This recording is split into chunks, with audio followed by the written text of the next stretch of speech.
Hello दोस्तों, आप लोगों का स्वागत है हमारे यूट्यूब चैनल स्टडी मित्र में। दोस्तों, आज बिहार स्पेशल में डिस्कस करने वाले हैं बिहार की मिट्टियों के बारे में। मिट्टियां, अब ये बहुत ही महत्वपूर्ण टॉपिक है। कैसे है टॉपिक? क्योंकि जब मिट्टी के बारे में हम लोग जान लेंगे ना, तो हमें पता चलेगा कि वहां कैसी कृषि होती है। कृषि के बारे में जब जान लेंगे तो पता क्या क्या पता चल जाएगा, वहां की सामाजिक आर्थिक सामाजिक गतिविधियों को समझ लेंगे। अब देखिए, मिट्टियां कैसी होगी, जैसा वहां का चट्टान होगा, यानी कि वहां का प्राकृतिक स्वरूप कैसा है, भौतिक प्रदेश कैसा है, वो हमें पता चलेगा। वहां कैसी मतलब कौन कौन सी नदियां बहती हैं, उसके बारे में जान लेंगे। यानी कि मिट्टी के बारे में जब हम लोग पढ़ेंगे तो बहुत सारा टॉपिक जो है ना, उसका रिवीजन होने वाला है, जैसे भौतिक प्रदेश, नदियां, कृषि, इन सबों का। तो देखिए, यह एक सीरीज है और सीरीज में हमने पहले भी बहुत सारे वीडियो बना रखा है। तो आप लोग एक तरफ से देखिए, अगर एक तरफ से सबको देखिएगा ना, तो एक तरफ से रिलेटेड होता है और समझने में बहुत मजा आएगा, कॉन्सेप्ट क्लियर होता चला जाएगा। और मिट्टी वाला वीडियो जब देख रहे हैं तो इससे पहले मैं कहूंगा कि अगर आप बिहार के भौतिक प्रदेश और नदियों वाला वीडियो देख लेते हैं तो बहुत अच्छा रहेगा। तो चलिए देखते हैं आज बिहार की मिट्टियां। आइए देखते हैं मिट्टी। मिट्टी यानी कि मृदा, जिसे कि हम लोग सॉइल भी कहते हैं। यह क्या है? यह है पृथ्वी की सबसे ऊपरी परत। समझ में आ गया यहां तक? यहां तो हम कहिएगा तो पता ही है हमें। अब देखिए, यह सबसे महत्वपूर्ण संसाधन भी है। किसके लिए? मानव के विकास के लिए। क्यों? वो तो समझ में आ गया होगा, क्योंकि जैसी मिट्टी होगी वैसी कृषि होगी, वहां पे उस तरह का डेवलपमेंट होगा। तो यानी मिट्टी जो है मानव विकास के लिए बहुत महत्वपूर्ण संसाधन है। अब देखते हैं कि जो मिट्टी है ना, वह बनता कैसे है। तो बनता कैसे है? तो इसका निर्माण होता है चट्टानों के टूटने फूटने से और उसके भौतिक परिवर्तन से। अब ये जो मिट्टी है ना, यह वास्तव में देखा जाए यह एक जटिल मिश्रण है। जटिल मिश्रण इसलिए बोल रहे हैं कि इसमें कई चीजों का मिश्रण है। क्या क्या? सबसे पहले किसी से बना था? चट्टानों के टूटने फूटने से। तो इसमें क्या क्या हो जाएगा? चट्टानों के कण होंगे। उसके अलावा इसमें क्या होगा? कार्बनिक पदार्थ होगा, अकार्बनिक पदार्थ होगा। इसके अलावा इसमें क्या होगा? जल भी होगा। जल के अलावा सूक्ष्म जीव भी होगा। यानी कि इन सभी चीजों का जो जटिल मिश्रण है वो क्या हो जाता है? वह मिट्टी हो जाता है। अब देखिए, मिट्टी का जैसे निर्माण होता है ना, उसके आधार पर अगर उसे बांटे तो उसे हम लोग दो भागों में बांट सकते हैं। जैसे मतलब कौन कौन सा? पहला अवशिष्ट मिट्टी। अवशिष्ट मिट्टी उसको बोलेंगे, मतलब जिस जगह पे जो चट्टान था वो टूट फूट गया और उससे जो मिट्टी बनी उसी को अवशिष्ट मिट्टी बोलेंगे, यानी उसी स्थान के चट्टान से बनी हुई मिट्टी। दूसरा अपोढ़ मिट्टी, इसी को जलोढ़ भी बोलते हैं, इसी को प्रवाही मिट्टी भी बोलते हैं। यह क्या होता है? होता क्या कि नदियां जब बहती है ना, तो अपने साथ साथ वह मिट्टी को भी ले जाती है और जहां बाढ़ लाती है वहां पे बिखेर देती है। यानी नदी के द्वारा जो निक्षेप होने से मिट्टी बनता है उसी को बोलते हैं अपोढ़, जलोढ़ या प्रवाही। और बिहार में जो है ना, सबसे बड़ा हिस्सा इसी मिट्टी का है, लगभग 90% हिस्सा। तो चलिए आगे देखेंगे हम लोग इस पे विस्तार से। अब देखिए, बिहार की मिट्टियों को बिहार सरकार के कृषि अनुसंधान विभाग द्वारा मुख्य रूप से तीन भागों में बांटा गया है। पहला क्या हो गया? उत्तर बिहार की मिट्टी, दूसरा दक्षिण बिहार की मिट्टी और तीसरा दक्षिण पठार की मिट्टी। आपने देखा था कि बिहार का जब भौतिक प्रदेश हम लोग पढ़ रहे थे उसमें भी बिहार को हमने ऐसे ही बांटा था। जैसे देखिए, ऊपर पे हिमालय वाला क्षेत्र, यहाँ पे अलग तरह की मिट्टी होगी। उसके बाद ये हिमालय का तराई वाला क्षेत्र, यहाँ पे अलग तरह की मिट्टी होगी। फिर गंगा का मैदान आता है और मैदान में क्या होता है? जलोढ़ मिट्टी होती है, जो सबसे ज्यादा 90% है। फिर दक्षिण में क्या था? दक्षिण में कैमूर का पठार था और इधर छोटा नागपुर का पठार था, तो वहां भी अलग तरह की मिट्टी होती है। तो उसी आधार पर यह वर्गीकरण किया गया। अब देखिए, इसी तीनों को आगे उपभागों में बांटा गया है। जैसे उत्तर बिहार की मिट्टी जो है ना, उसको चार भागों में बांटा गया। क्या? पर्वत पदीय मिट्टी, तराई मिट्टी, पुरानी जलोढ़ मिट्टी और नई जलोढ़ मिट्टी। दक्षिण बिहार की मिट्टियों को भी चार भागों में बांटा गया है। कौन कौन सी? देखिए, कगारी मिट्टी, टाल क्षेत्र की मिट्टी, पुरानी जलोढ़ मिट्टी और बलथर मिट्टी। अब देखिए, पुरानी जलोढ़ मिट्टी को जो होती है उसको बांगर बोलते हैं उत्तरी बिहार में, जबकि दक्षिण बिहार में उसी को क्या बोलते हैं? करैल, केवाल मिट्टी। और दक्षिण के पठारी मिट्टी को कितने भागों में बांटा गया है? देखिए, दो भागों में। एक लाल बालूका मिट्टी जो कि कैमूर के पठार वाले हिस्से में है और लाल पीली मिट्टी जो कि छोटा नागपुर के पठारी हिस्से में है। तो इस तरह से अगर देखा जाए तो बिहार में मिट्टियों को कितने भागों में बांटा गया है? 4, 4, 8, 2, 10, यानी टोटल 10 भागों में बांटा गया है। और अब हम लोग एक एक करके सबको विस्तार से देखेंगे। अब देखिए, सबसे पहले देखेंगे हम लोग उत्तर बिहार की मिट्टियों में। उसमें सबसे पहला कौन है? पर्वत पदीय मिट्टी। नाम से देखिए क्या है ये, पर्वत पदीय, यानी पर्वत के पद के पास हो, यानी अगर पर्वत है तो उसके जो जड़ के पास की मिट्टी होती है उसी को बोलते हैं पर्वत पदीय मिट्टी। अब बिहार में पर्वत कहां पे है? तो अच्छे से आप लोगों को पता है कि यहां पे पश्चिमी चंपारण जो है, इसके ऊपरी हिस्से में क्या है? सिंहेश्वर, यानी जो शिवालिक का एक हिस्सा है, यानी हिमालय के जो शिवालिक हिस्सा है उसी का हिस्सा है। तो यहां वाले हिस्से में जो मिट्टी पाई जाती है, यानी पर्वत के पाद में, यानी उसके पैर के पास, उसी को बोलते हैं पर्वत पदीय मिट्टी। अब इस मिट्टी की क्या खासियत है और इससे कैसे प्रश्न पूछे जा सकते हैं, उसका डिस्कशन करते हैं। सबसे पहले यह है कहां पे? तो कहां पे है? उत्तर पश्चिमी हिस्से में। हमने अभी तुरंत मैप में देखा था, कहां है? उत्तर पश्चिमी। मैप में क्या होता है कि ऊपर वाला जो हिस्सा होता है ना, उसको क्या बोलते हैं? नॉर्थ। तो ऊपर वाला क्या हो गया? नॉर्थ। नीचे क्या हो जाएगा? साउथ। और इधर वेस्ट और इधर ईस्ट होता है। तो देखिए, नॉर्थ यानी ऊपर की तरफ है और इधर पश्चिम की तरफ, इसीलिए बोलते हैं इस एरिया को उत्तर पश्चिम का एरिया। तो उत्तर पश्चिम हिस्से में है। और जिला की बात करें तो कौन सा जिला? पश्चिमी चंपारण में है। और कौन सी श्रेणी में है? सोमेश्वर श्रेणी में है, जो कि सोमेश्वर श्रेणी की पहाड़ियां है, जो कि किसका एक भाग है? शिवालिक का एक भाग है। अब यहां जो है ना, मिट्टी की परत जो है ना, वो पतली है। पतली क्यों है? कि इस एरिया में देखिए बारिश भी होती है, नदियां भी बहती है, तो वो क्या होती है? अपने साथ मिट्टी को बहा ले जाती है। इसीलिए मिट्टी की परत क्या है? पतली होती है। बारिश अधिक होती है यहाँ पे, नदियां बहती है, पानी रिसता रहता है, इसीलिए यहाँ पे आर्द्रता भी अधिक है। और ये मिट्टी कैसी है? ये चिकनी मिट्टी है, जिसमें चीका यानी क्ले की मात्रा अधिक होती है। और इसका रंग होता है गहरा भूरा या फिर पीला। और यहां की मुख्य फसल है धान, जौ, मक्का। यह उतनी उपजाऊ मिट्टी नहीं होती, लेकिन यहां पे धान, जौ और मक्का की खेती होती है। तो समझ में आ गया होगा आप लोगों को कि यह पर्वतीय पदीय मिट्टी जो है वह कैसी है। अब देखिए, इससे प्रश्न क्या पूछा जाएगा? प्रश्न एक तो पूछा जा सकता है कि कहां पे है, तो ये तीनों चीज याद रखिए। किस जिला में, ये भी याद रखिए। अच्छा, किस प्रमंडल में अगर पूछ दिया जाए तो बताइए कौन से प्रमंडल में है? चलिए कमेंट करके बताइएगा या मैं बता दूं। तो देखिए, ऊपर वाले हिस्से में क्या आता है? तिरहुत प्रमंडल। पश्चिमी चंपारण, पूर्वी चंपारण, सीतामढ़ी सब उसमें आता है। और पश्चिमी चंपारण चूंकि तिरहुत, ये किस प्रमंडल में? तिरहुत। तो इतना, इससे ज्यादा तो प्रश्न पूछा ही नहीं जा सकता है इस पर्वत पदीय मिट्टी से। अब देखेंगे हम लोग दूसरी मिट्टी। दूसरी मिट्टी है क्या? तराई मिट्टी। अब देखिए, जैसा कि नाम है उसी के अनुसार, यानी तराई किसको कहते हो? कौन सा एरिया? तो पर्वत से जो सटा हुआ एरिया होता है ना, उसी को तराई एरिया बोला जाता है। यानी पर्वत से सटा हुआ जो मैदानी हिस्सा होता है उसको तराई बोलते हैं। अब देखिए, बिहार में तराई कहां है? तो ऊपर आप लोगों को पता है इधर क्या है? हिमालय पर्वत श्रेणी है। तो उससे जो सटा हुआ एरिया होगा वही है तराई प्रदेश। इस कलर में यहां से देख रहे हैं, जो यहां पश्चिम चंपारण से शुरू होता है और यहां कहां तक आता है? किशनगंज तक फैला हुआ है। और ये छोटी सी पट्टी के रूप में फैला हुआ है। और इसकी चौड़ाई जो है ना, ज्यादा नहीं है, बस 3 से 8 किलोमीटर चौड़ाई है। लेकिन जब इस एरिया में देखिएगा, किशनगंज वाले एरिया में, यहां इसकी चौड़ाई बहुत ज्यादा हो जाती है, लगभग 50 किलोमीटर तक। अब देखिए, इसी तराई को हम लोग क्या बोलते हैं? नेपाल की तराई वाला हिस्सा भी बोलते हैं। क्यों? क्योंकि यहां पे नेपाल है नॉर्थ में। तो ये हो गई तराई मिट्टी। अब देखते हैं कि इसकी खासियत क्या क्या है। तराई मिट्टी ये पश्चिमी चंपारण से लेकर के किशनगंज तक फैला हुआ है, और जो कि बहुत नैरो बेल्ट है, 8 से 3 किलोमीटर की चौड़ाई में। इसकी खासियत क्या है? इसमें आर्द्रता अधिक होती है। क्यों आर्द्रता होती है? क्योंकि तराई वाले हिस्से में हमेशा जल का रिसाव होता रहता है, नदियां उधर से बहती है, पानी जमा हो जाता है, इसलिए आर्द्रता अधिक होती है। इसका रंग हल्का भूरा और पीला होता है।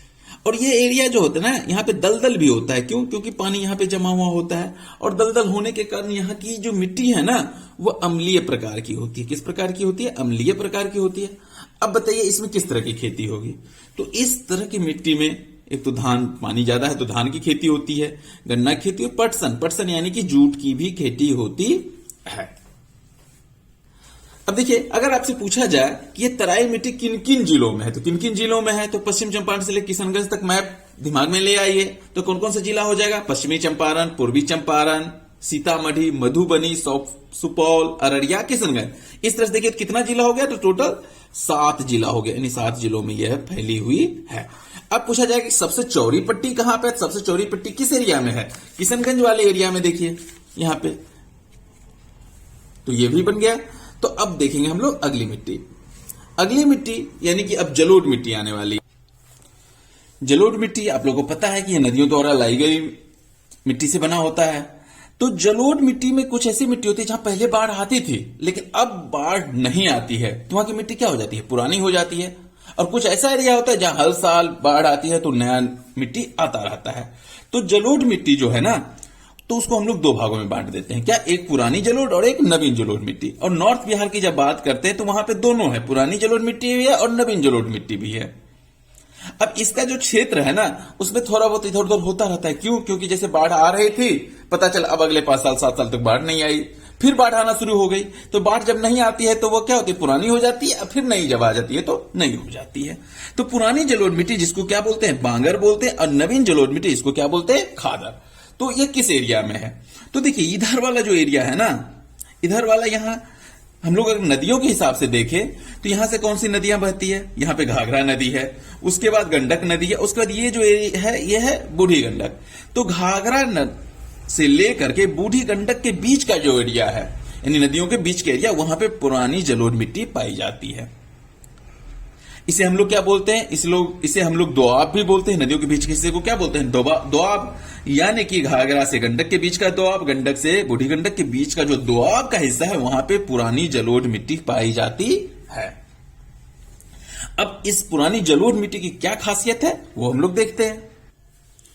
पुरानी जलोढ़ मिट्टी जिसे कि हम लोग क्या बोलते हैं, बांगर भी बोलते हैं। इसका एरिया क्या है बिहार में, घाघरा से लेके बूढ़ी गंडक के दोआब का इलाका, यानी दोनों नदियों के बीच का एरिया। यहां प्रतिवर्ष बाढ़ नहीं आती है, इसीलिए तो यह पुरानी हो गई और इसी को हम लोग बांगर बोलते हैं। यहां की मिट्टी में चूना और पोटास की प्रचुरता पाई जाती है और जीवाश्म क्या होता है, कम आता है। चूंकि हर साल बाढ़ नहीं आती इसलिए जीवाश्म यहां पे कम होता है। अब देखिए यहां पे खेती क्या हो सकती है, तो देखिए चूंकि पुरानी जलोढ़ मिट्टी है ना, इसमें पोषक तत्व तो होता है, बस एक ही चीज की कमी होती है, वो होता है पानी। अगर इसमें हम लोग पानी दे दें ना, तो यहां पे हम बहुत आसानी से खेती कर सकते हैं। तो इसमें पानी दे करके गन्ना की खेती की जा सकती है, धान की खेती की जा सकती है, बल्कि होती है, और गेहूं की खेती होती है। गेहूं के साथ साथ जो भी रबी फसल है ना, उन सबों की यहां पे खेती होती है। और इस मिट्टी की खासियत है कि ये नमी को बनाए रख सकती है। बस इसमें आप पानी डाल दीजिए, बस सिंचाई कर दीजिए और आराम से खेती करिए। और यह इसमें थोड़ी बहुत मात्रा में क्या होता है कि नाइट्रोजन होता है, लेकिन नाइट्रोजन की मात्रा कम होती है, यानी यहां यूरिया की भी आवश्यकता पड़ती है, यानी यूरिया डाल करके खेती कर सकते हैं। अब देखिए कि यह कौन सा एरिया है बिहार में, कहां कहां पे यह मिट्टी है।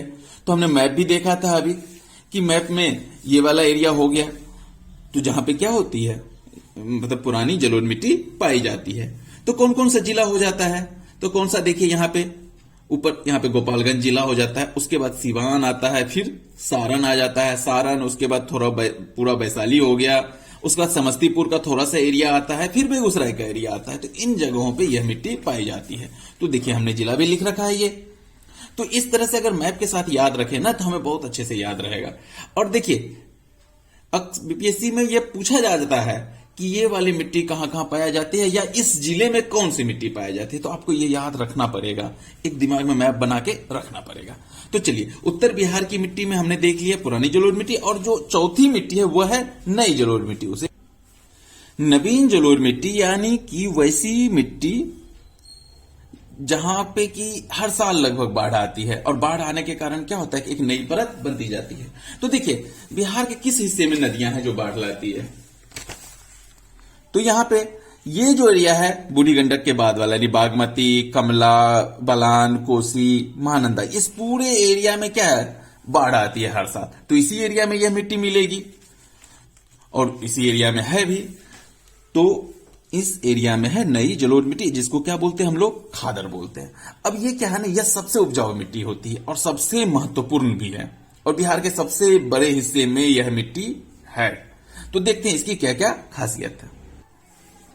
नवीन जलोढ़ मिट्टी, यानी जिसको क्या बोलते हैं हम लोग, खादर बोलते हैं। ये किस एरिया में है? बूढ़ी गंडक, कोसी, महानंदा की घाटी में। यहाँ प्रतिवर्ष बाढ़ आती है, जिसके कारण नवीन मृदा का विस्तार हर साल होता है। यह सबसे उपजाऊ है, अत्यधिक उपजाऊ जमीन है और नमी बनाए रखने की क्षमता इसमें अधिक होती है। इसका रंग क्या होता है? गहरा भूरा और काले रंग का होता है। इस क्षेत्र में लगभग हर फसल की खेती हो जाती है। धान, मक्का, गेहूं, पटसन इस क्षेत्र की मुख्य फसल है। इसके अलावा रबी की तो सारी फसलें होती है, दाल की भी खेती हो जाती है।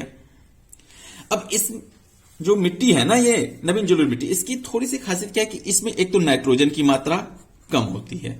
तो नाइट्रोजन की मात्रा कम होती है तो यूरिया डालने की जरूरत पड़ती है और यह नमी बना के काफी देर तक रह सकती है, यानी कि इसको सिंचाई की कम आवश्यकता पड़ती है। अब यह किस किस जिला में है, किस किस क्षेत्र में है, तो आइए देखते हैं मैप से। अब देखिए, ये उत्तर बिहार के ये सारा एरिया हो गया नदी वाला, यानी कह सकते हैं कि पूर्वी चंपारण, शिवहर, सीतामढ़ी, मुजफ्फरपुर, वैशाली, समस्तीपुर, दरभंगा, मधुबनी, सुपौल, सहरसा, इधर अररिया, पूर्णिया, कटिहार, यहाँ पे किशनगंज का कुछ एरिया। तो इन सभी जगहों पे कौन सी मिट्टी है? नवीन जलोढ़ मिट्टी। और ये जो एरिया है ना, यहाँ पे जूट की खेती होती है। जूट या पटसन कह सकते हैं आप। इसकी खेती बहुत होती है। क्यों होती है? क्योंकि एक तो ये मिट्टी बहुत उपजाऊ है और दूसरी इस एरिया में बारिश बहुत ज्यादा होती है। इस कारण से इस एरिया में जूट की खेती, यानी कौन सा एरिया हो गया? किशनगंज, अररिया, पूर्णिया, कटिहार, यहाँ पे जूट की खेती बहुत होती है। तो हमने अब तक क्या क्या देखा कि उत्तर बिहार की मिट्टियां। उत्तर बिहार की कौन कौन सी मिट्टी? एक तो पर्वत पदीय मिट्टी हो गई, यहाँ पे पर्वत वाले एरिया में। फिर ये हो गया तराई वाली मिट्टी, तराई वाले एरिया में। इधर पुरानी जलोढ़ मिट्टी और इधर बाढ़ वाले एरिया में नवीन जलोढ़ मिट्टी। अब देखिए, ये गंगा नदी यहां से बहती है और जो कि बिहार को दो भागों में बांटती है। और इसके नीचे जो है, यानी दक्षिण हिस्सा में, वो दक्षिण बिहार की मिट्टी बोलते हैं। इसमें कौन कौन सी मिट्टी हो जाएगी? एक गंगा नदी से जस्ट उसके बगल में किनारे किनारे जो मिट्टी होती है, जिसको हम लोग क्या बोलते हैं? कगारी मिट्टी बोलते हैं। उसके बाद यहाँ पे हमने देखा था कि टाल क्षेत्र है, तो टाल क्षेत्र है तो टाल क्षेत्र की मिट्टी हो गई। फिर इस एरिया में पुरानी जलोढ़ मिट्टी है, जिसे कि दक्षिण बिहार में करेल केवाल मिट्टी कहा जाता है, वो हो गया। अब यहां देखिए, यहां पे क्या है? कैमूर का पठार है। कैमूर के पठार में जो मिट्टी बहती है तो वो लाल बालू का मिट्टी है। उसके बाद ये छोटा नागपुर का पठार जो है, यहां पे लाल और पीली मिट्टी है। अब छोटा नागपुर का पठार और मैदानी मिट्टी जो है उसको अलग कर रहा है। ये देखिए, ये एक संकरी पट्टी जो कि यहां से लेके कैमूर से लेकर के लास्ट तक है, भागलपुर तक। तो यह है बलथर मिट्टी। ये कौन सी मिट्टी है? बलथर मिट्टी। तो आइए अब इसको विस्तार से देखते हैं, दक्षिण बिहार की मिट्टियां। दक्षिण बिहार की मिट्टी में सबसे पहले हम लोग पढ़ेंगे किसके बारे में? कगारी मिट्टी की। कगारी मिट्टी यह कहां पे है? यह गंगा नदी के दक्षिण में है। आइए मैप में देखते हैं। गंगा नदी बिहार के बीचों बीच गुजर रही है, तो उसके दक्षिण में ये जो ग्रीन कलर से मैंने दिखा है, यह है कगारी मिट्टी। होता क्या कि नदी जब बहती है ना, तो वह अपने बगल मिट्टी जमा कर देती है, तो उसी को बोलते हैं कगारी मिट्टी। अब देखिए, ऐसा ये तो गंगा के दक्षिण में तो है ही कगारी मिट्टी। इसके अलावा और भी, जैसे कि इधर से सोन नदी है, यहाँ पे पुनपुन, फल्गु, वो भी अपने बगल में क्या करती है? मिट्टी जमा कर देती है, जो कि ऊंचा हिस्सा हो जाता है, तो उसे भी हम लोग कगारी मिट्टी कहते हैं। तो बिहार में कगारी मिट्टी कहां कहां पे हो गया? एक तो गंगा के दक्षिण में, उसके अलावा जो सोन और पुनपुन और फल्गु नदियां हैं, उसके किनारे भी कगारी मिट्टियां हैं। अब कगारी मिट्टी की खासियत क्या होती है? तो देखिए, एक तो ये एरिया हो गया मुख्य रूप से, यह दक्षिण बिहार की अन्य नदियों के किनारे हो गया। यह एक तरह की कांप मिट्टी है, किनारे करके लगाती है, यानी ये क्या है? कांप मिट्टी है। और इसका रंग क्या होता है? यह भूरा होता है। अब देखिए, इस मिट्टी में चूना की मात्रा अधिक होती है। अब चूना की अधिक मात्रा थी, यह कैसी होगी? अम्लीय प्रवृत्ति या फिर क्षारीय? बताइए। तो यह क्या हो जाएगा? यह क्षारीय प्रवृत्ति की मिट्टी है। और इस मिट्टी में खेती की जाती है किस चीजों की?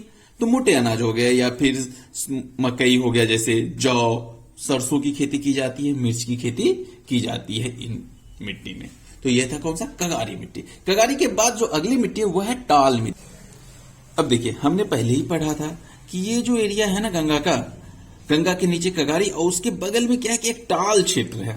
टाल क्षेत्र जिसमें कि पानी भरा हुआ होता है। ये यहां से शुरू होता है, यानी बक्सर से शुरू होता है और भागलपुर तक है, जिसमें से कुछ टाल हमने बोला था कि बहुत प्रमुख है, जैसे बढ़िया का टाल, बाढ़, मोकामा, बढ़िया का टाल। तो इसमें क्या होता है कि साल में लगभग 4 महीने, 3-4 महीने पानी भरा रहता है, और बाकी टाइम में जब पानी नहीं भरा होता तो यह जमीन भी बहुत उपजाऊ हो जाता है और इसमें भी खेती की जाती है। तो आइए देखते हैं इसी टाल क्षेत्र की मिट्टी की खासियत कहां है। टाल क्षेत्र में तो हमने देख ही लिया कहां है, बक्सर से भागलपुर तक ये भी देख लिया। 3 से 4 महीना यहाँ पे क्या रहता है, जल भरा रहता है। और ये क्या है ना, ये मोटे कण की मिट्टी है और इसका रंग हल्का भूरा होता है। और यहाँ की मिट्टी में जो फसल उगाया जाता है वह है दलहन, यानी इस एरिया में दलहन की खूब खेती की जाती है। अब देखिए यहाँ पे होता क्या है कि 3 से 4 महीने तो पानी में भी होता है, यानी हर साल नई मिट्टी आ जाती है। एक तरह की यह भी क्या है, कहा जाए तो जलोढ़ मिट्टी ही है, नई जलोढ़ मिट्टी है। तो पानी जब चला जाता है तो वहां पे बहुत ही उपजाऊ हो जाती है वो, तो उसमें दलहन की खेती हो जाती है। उसके अलावा रबी की जो फसलें हैं ना, उन सबों की भी खेती की जा सकती है, जैसे गेहूं की खेती होती है, सरसों की खेती होती है। अब देखिए टाल क्षेत्र के बाद जो अगली मिट्टी है वो क्या है, वह है पुरानी जलोढ़ मिट्टी।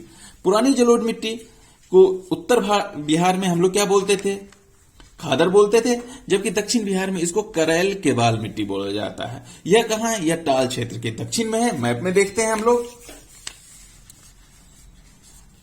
ये वाला एरिया देखिए, यहां टाल हो गया, टाल के दक्षिण में है। और इधर यहां कैमूर से शुरू होता है, यानी कि कैमूर हो गया, बक्सर, भोजपुर, पटना, अरवल, जहानाबाद, नालंदा, इन सब क्षेत्रों में क्या है, इन सब क्षेत्रों में पुरानी जलोढ़ मिट्टी है। अब पुरानी जलोढ़ मिट्टी यानी जलोढ़ मिट्टी है तो इसकी क्या खासियत होगी कि यह उपजाऊ है, बस एक चीज की कमी होती है, पानी की। अगर पानी दे दिया तो ये बहुत ही उपजाऊ हो जाती है। अब देखिए यहां पे क्या है, नालंदा। ये नालंदा वाला एरिया है ना, सब्जी के लिए बहुत महत्वपूर्ण है, बहुत फेमस है, सब्जी बहुत उपजाया जाता है। क्यों, क्योंकि बस पानी की कमी थी, पानी दे दिया, बाकी सब्जी की उपज लेने लगे और ये फेमस हो गया। देखिए पुरानी जलोढ़ मिट्टी कहां पे है, टाल क्षेत्र के दक्षिण में। इसका एक और नाम है करैल केबाल मिट्टी। अब देखिए पुरानी जलोढ़ मिट्टी में जलोढ़ मिट्टी और चीका दोनों की मात्रा समान होती है, इसीलिए यह मिट्टी जो है ना, अम्लीय जितना होता है उतना ही क्षारीय होता है, दोनों समान मात्रा में, जो कि बहुत सही है। इसीलिए तो इसे हम लोगों ने कहा कि बहुत उपजाऊ है। इसका रंग होता है क्या, गहरा भूरा होता है और जल ग्रहण की क्षमता अधिक होती है, यानी एक बार सिंचाई कर दिया तो काफी देर तक वहां पे नमी बनी रहेगी। तो इसमें धान, गेहूं, बाजरा, अरहर और नालंदा वाले एरिया में हमने देखा कि सब्जियों की भी खेती की जाती है। अब जो दक्षिण बिहार की चौथी मिट्टी वो है बलथर मिट्टी। वो देखिए यहाँ कैमूर से शुरू होता है एक पट्टी के रूप में और यहां भागलपुर तक यह मिट्टी है। यह मिट्टी क्या है ना कि एक जो पठारी मिट्टी है और ये जो मैदानी हिस्सा है उसके बीच में बॉर्डर का काम करती है। कौन सी मिट्टी, बलथर मिट्टी। बलथर मिट्टी की खासियत क्या है कि यह देखिए, यह अम्लीय मृदा है, इसमें कंकर और लोहे की मात्रा अधिक होती है। लोहे की मात्रा के कारण ही तो इसका रंग क्या होता है, लाल कलर होता है। यह कम उपजाऊ है और इसमें आलू, मक्का, ज्वार, बाजरा जैसे मोटे अनाज की खेती आसानी से की जाती है। यह है कहां पे, यह छोटा नागपुर के पठार और गंगा के दक्षिण मैदान के बीच है। कहां से कहां तक, कैमूर से लेके भागलपुर तक फैला हुआ है। तो यह थी बलथर मिट्टी। तो हमने देख लिया दक्षिण बिहार की मैदानी मिट्टी को देख लिया अब तक। अब दक्षिण बिहार के मैदानी के अलावा दूसरा हिस्सा क्या होता है, दक्षिण के पठार की भूमि। तो दक्षिण के पठार भूमि अगर देखें हम लोग तो 2 तरह की भूमि हमने देखा था, एक लाल बालू का जो कि कैमूर के पठार पे, और एक छोटा नागपुर वाला जो एरिया है लाल और पीली मिट्टी का। तो पहले हम लोग देखेंगे लाल बालू का मिट्टी। नाम से ही लाल और बालू का, किस एरिया में, कैमूर का हिस्सा हो गया पठारी हिस्सा, और यहां पे रोहतास है तो रोहतास का पठारी हिस्सा यहां पे पाया जाता है। लाल बालू का मिट्टी, कैमूर, रोहतास के पठारी, ये तो देख ही लिया। अब देखिए नाम ही है बालू का तो बालू की मात्रा तो अधिक होगी ही होगी और इसका रंग लाल होता है, किसके कारण, लोहे की मात्रा। लोहा जो होता है ना, यानी हेमाटाइट के रूप में, तो हेमाटाइट का रंग लाल होता है, तो यह लाल रंग इसीलिए पाया जाता है। और यह कम उपजाऊ मिट्टी है और यहां पे खेती की जाती है किसकी, मोटे अनाज की। बताइए तो मोटे अनाज कौन कौन सा है, तो मोटे अनाज कौन कौन सा है, जैसे ज्वार हो गया, बाजरा हो गया, मरवा हो गया, इन सब चीजों की खेती यहां पे आसानी से की जाती है। अब देखिए दक्षिण बिहार की पठारी भूमि, पहला कैमूर देख लिया और दूसरा पठार क्या है, छोटा नागपुर का पठार वाला हिस्सा है। तो देखते हैं उसको, छोटा नागपुर का पठार वाला हिस्सा यहां से लेके यहां तक देखिए, यानी भागलपुर तक फैला हुआ है। कहां से, औरंगाबाद से।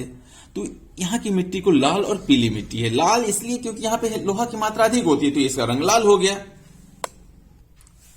यह देखिए किस किस जिला में फैला हुआ है। औरंगाबाद, गया, नवादा, जमुई, बांका और मुंगेर का पठार हिस्सा मैप में भी हमने देखा था।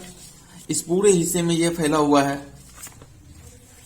और ये जो मिट्टी है ना, इसमें लौह तत्व की प्रधानता है, इसीलिए तो इसका रंग क्या है, लाल है। पोषक तत्व इसमें कम पाया जाता है। जब पोषक तत्व कम है तो उपजाऊ भी कम होगा। तो यहाँ पे खेती किसकी की जाती है, तो मोटे अनाज की खेती की जाती है, दलहन की खेती की जाती है।